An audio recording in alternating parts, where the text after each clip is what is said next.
Hanggang sa nakarating na lang ako dito sa bayan ng San Mateo ay wala pa di pupasok na bukod sa atin. Sa dami ng biker sa paligid, random ko na makakarami tayo ng gapang ngayong araw na to. Kaya naisipan ko na lang na bumaybay ako papunta ng Batasan. Doon kasi malaki yung tsansa na pasukan tayo. Di nga kinalaunan ay meron na tayong unang pasahero dito sa Paris Retiro papunta ng Fairview. Dahil nga maaga pa at wala pang gaanong traffic sa area na to, kaya feeling ko ay maaga tayong makakarating sa drop-off area. Nabanggit sa akin ng pasahero ko, as much as possible dumaan kami sa lugar kung saan mabilis kami makakarating sa aming paroroonan. Kaya ang sabi ko naman ay gagawin ko ating makakaya upang umabot siya sa oras ng kanyang pagpasok. Basta safe pa din kami sa aming takbuhan. Pagkatapos nga namin baybayin itong Commonwealth at di nga kinalaunan ay nakarating na kami sa drop-off area. Pagbaba nga ng pasahero ko ay naisipan ko na muna mag-ikot-ikot para makahanap ng ating mga kainan dahil nakakaramdam na ako ng gutom. Maagas tayong bumisi kaninang madaling araw para makapag-edit at meron tayong may upload mamayang gabi. Sa mahaba-habang baybayin ko kung kailan nakahanap na ako ng mga kainan ay pinasukan tayo ng bukid dito sa gilid kung saan tayo kakain. Kaya naisipan ko na muna puntahan ito at mamaya na ako kakain pagbaba ng pasahero ko.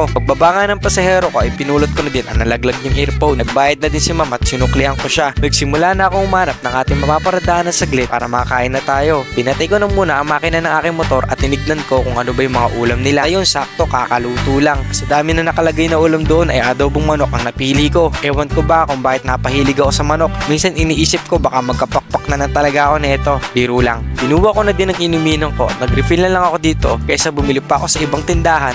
25 pesos din iyon. Sayang, tipid-tipid muna tayo. Wala pa tayong gaanong biyahe eh. Pagkatapos nga natin kumain ay nagbukas na ako ng account. Nagbabaka sakali ulit tayo napapasukan sa area na to. Kaya gumapang na muna tayo dahil 35 minutes na tayong hindi pinapasukan dito sa area na to. Pinalad tayong pasukan ng pangatlong booking natin habang bumabaybay tayo. Pagpunta ko nga dito sa pasahero ko ay nag-abot agad siya ng bayad sa atin at ramdam ko na nagmamadali yung customer natin. Nagulat ako sa mga sumunod na nangyari. Umupo agad siya sa motor ko na nakatagilid at ang sabi ko ay bawal po, hindi po pwede. Pagsuot ko sa kanya ng helmet ay pinauna ko na muna siya pinaupo sa motor ko para di siya mahirapan sumakay. Okay na siya at ako naman na sumunod na umupo. Habang nasa biyahe kami ay nabanggit ko sa customer ko kung bakit bawal yung nakatagilid. Inorient ko siya na maayos at sinabi ko sa kanya yung mga posibilidad na mangyari kapag nakatagilid o naka-sidebox sumakay yung pasahero. Nakakalungkot isipin, madaming biker na halos nasa akin ni ma'am ay pinapayagan siya na nakasakay na naka-sidebox na kahit alam na nilang bawal ay ganun pa rin ang pamamaraan lang pagsakay at pagupo sa pasahero. Sa mga kapwa ko biker, wag sana kayong magalit. Ito yung muting paalala lamang. Huwag nyo i-take yung risk lalo't alam nyo ng delikado. Alam nyo na kapag pumreno kayo or na out of balance kayo, malaki yung tsansa na madisgrasya kayo sa masakit na parte at kapag nalaglag pa yung pasahero ninyo